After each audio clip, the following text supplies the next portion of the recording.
2017 Audi SQ7 TDI review. Now the second generation Audi Q7 has been around for about a year. Audi's latest sports version of their flagship SUV is in the starting blocks and ready to boost the Q7 model range. The 2017 Audi SQ7 TDI was announced shortly after this year's Geneva Motor Show and promises to be the most powerful Q7 to date.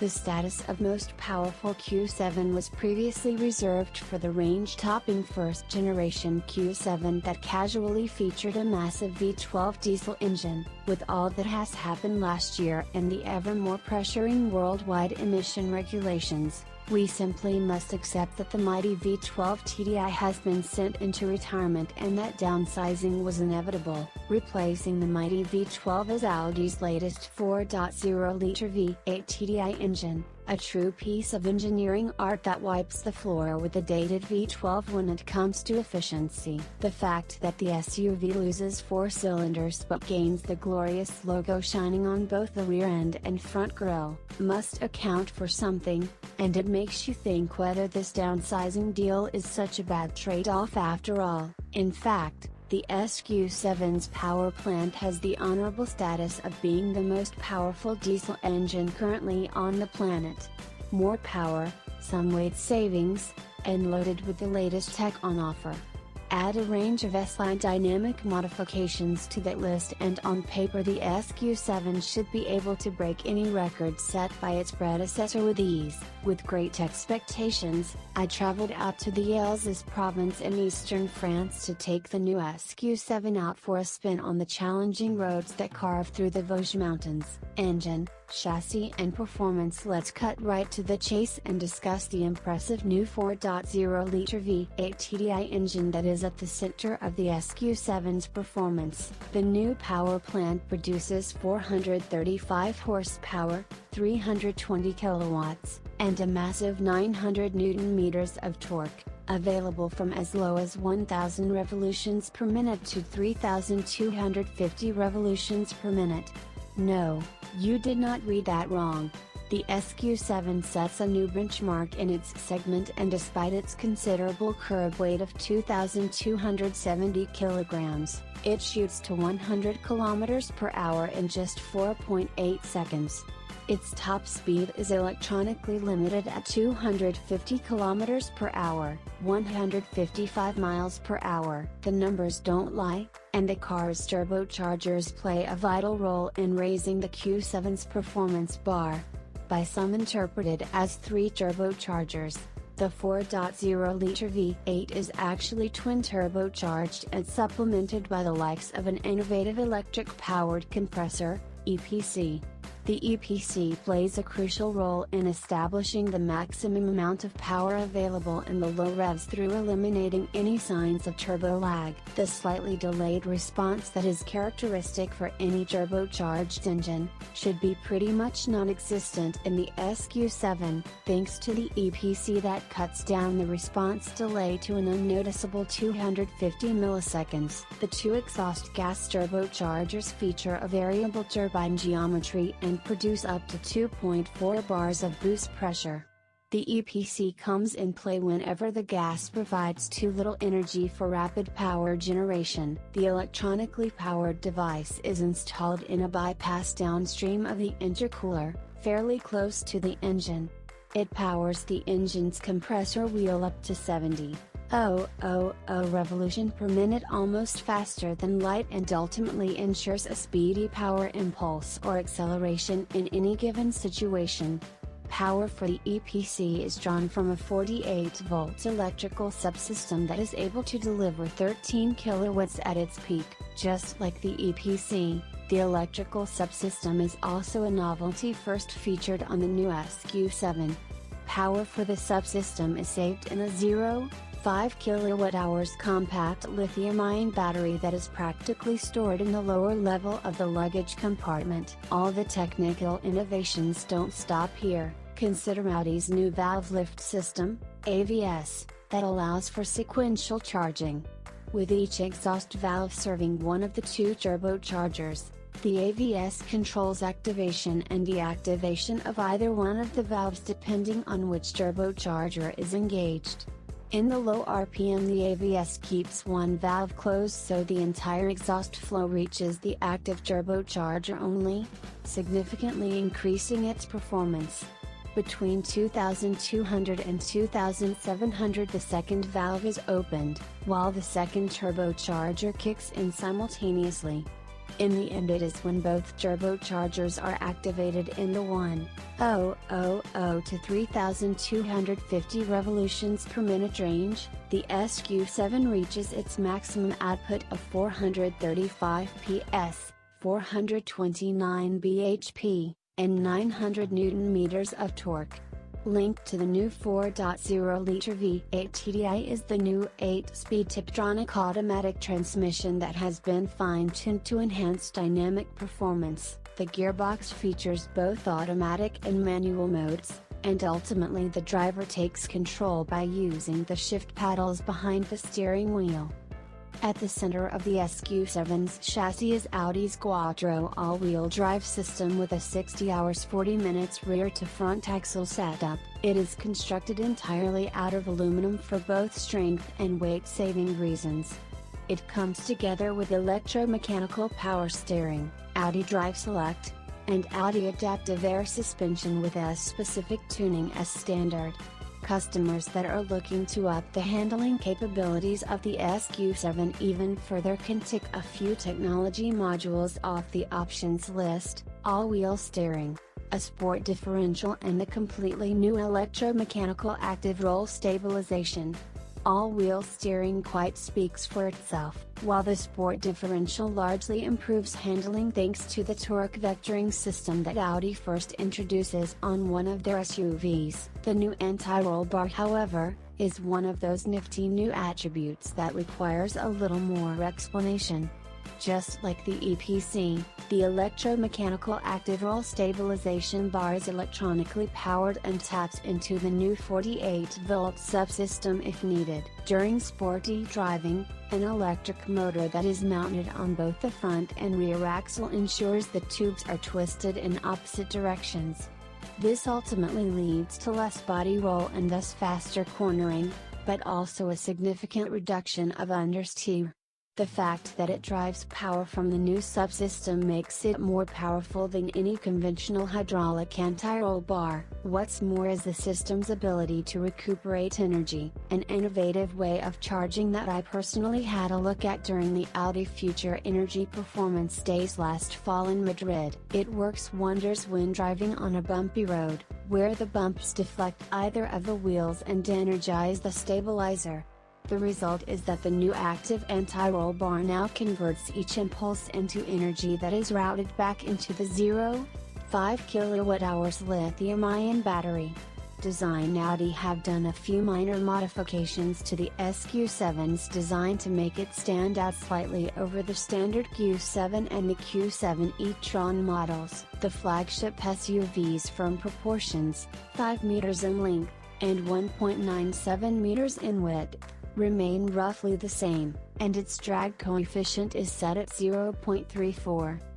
At the front, the SQ7 gets a slightly more aggressive look, with a single-frame radiator grille being accentuated by either a mix of chrome and brushed aluminum or a gloss black finish depending on the customer's wishes. The front air intakes get dual slats. The upper part of the mirror caps are finished in aluminum, while a combination of the standard 20-inch wheels and chiseled side sills boast a sporty appearance from the side. More noticeable are the modifications on the rear.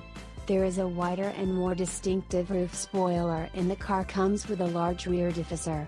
Revealing the car's true character from the outside are the 4 new rectangular tailpipes, of which it looks like Audi may have drawn inspiration from a not-to-be-mentioned competitor. Regardless of where the idea came from, the fresh-looking quad pipes seem to be an excellent fit for the SQ7's rear end and go well with the all-around shape and sharper design of the second-generation SUV.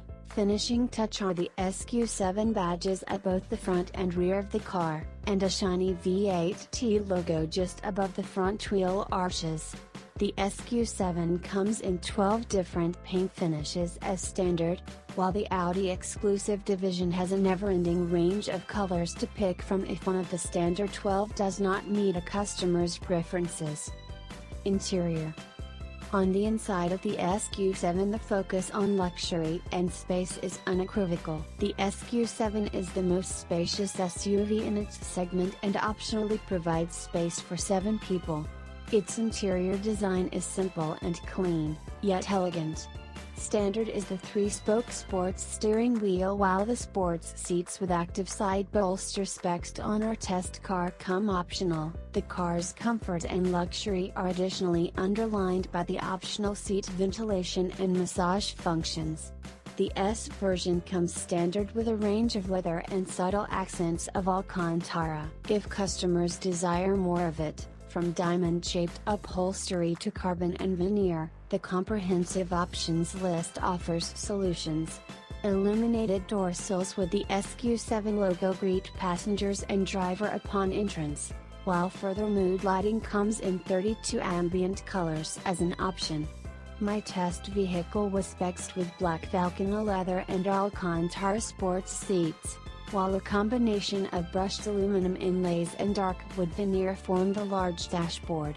The interior contrasted nicely with the Tofana white exterior color and comes very close to how I would personally configure the interior of the SQ7 if I were to purchase one. Driving experience. Having arrived at the airport of Basel, Mulhouse, I opted for the nearly fully spec'd Tofana white SQ7 with optional 21-inch 5-spoke wheels and all-black interior. Starting out with a mild drive to our lunch stop about half an hour away from the airport, there was plenty of room to get familiar with the car's all-around comfortable interior and impressive variety of driver's assistance systems. As I had driven both the Q7 e-tron and 3.0-liter V6 Q7 before, it only took a few minutes to get comfortable and be reminded of its comprehensive capabilities. This is also the reason why I intend to stick to the dynamic nature of the SQ7 instead of focusing on its driver assistance systems and the like, which I have thoroughly covered in my Q7 e-tron review. Topping my to-do list for the day was of course putting the SQ7's newly developed V8 to the test and witness that insane acceleration for myself. I switched over to dynamic mode using the drive select menu, and once the rev counter was somewhere halfway between 1,000 and 3,000 revolutions per minute, I kicked down the throttle and a smile instantly appeared on my face. It feels rather funny when a sizable SUV with a gross weight of around 200-300 kilograms pulls forward unlike anything I have experienced before.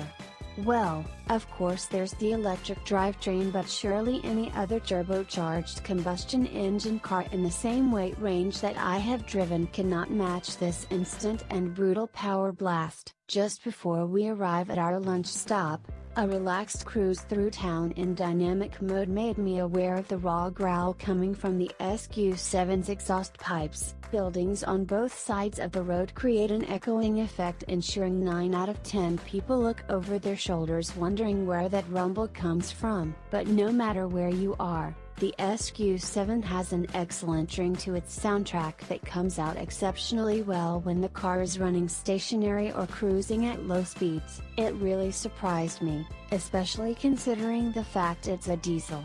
Sufficient grounds to find out more and ask one of the experts on site. The secret of the best sounding diesel I have ever heard finds itself in speakers that are installed in the exhaust pipes. It explains why the SUV sounds so good from the outside and is less noticeable from the inside. Sure, the sound is still good when you sit behind the wheel, but the cabin of the SQ7 is well isolated, and Audi did not place any speakers near the front of the car, which is standard procedure for many other turbocharged cars nowadays. After a few insightful conversations with SQ7 experts, it was time to take the SQ7 up some of the most challenging roads of the region. Pushing the heavy SQ7 on the bendy Alpine roads, the car did not fail to impress. With a sport differential and electromechanical anti-roll bar in place, the car boosts confidence, and at times it feels like it has the handling capabilities of a sports sedan. Even considering the wet conditions that day, high-speed cornering was a piece of cake, and it was just the occasional lack of feedback from the wheel that reminded me of the chunk of weight I was pulling up some of the highest mountains of the Vosges. As I mentioned, the weather conditions were not in our favor, yet I did not feel like I was significantly limited in terms of being able to thoroughly put the dynamic character of the SQ7 to the test. Fog, rain and even bits of snow were no match for the SQ7, that of course also has the efficient Quattro all-wheel drive system at its disposal. Arriving back at our lunch stop, there was a short highway blast back to the airport left to finish the day.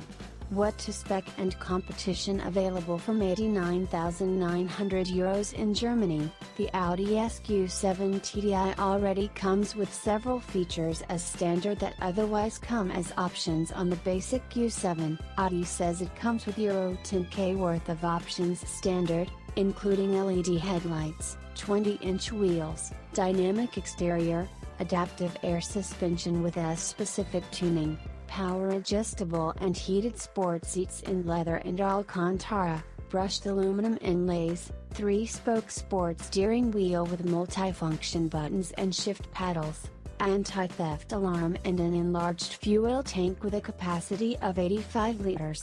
Our test model was very well equipped indeed and would lift the total price to well beyond €100K. As per usual with Audi, the list of options is long and can certainly set you back an additional €30K to €40K. To get you started, I would suggest the sport differential and electromechanical anti-roll stabilization without the blink of an eye. They are some of the more pricier options on the list, but are the missing links in ultimately restoring the car's balance when it comes to handling and power. Our test subject was equipped with all 24 driving assistance systems that are part of 3 separate packages called City, Parking and Tour. Fairly basic options such as adaptive cruise control are part of the City package and is something I could definitely recommend. It will also provide you with traffic jam assist, which is quite relaxing, as well as active lane assist and blind spot detection. A parking assist in the form of a rear view camera is no superfluous option either, seeing the size of the car. It also comes with 360 degrees views and additional sensors.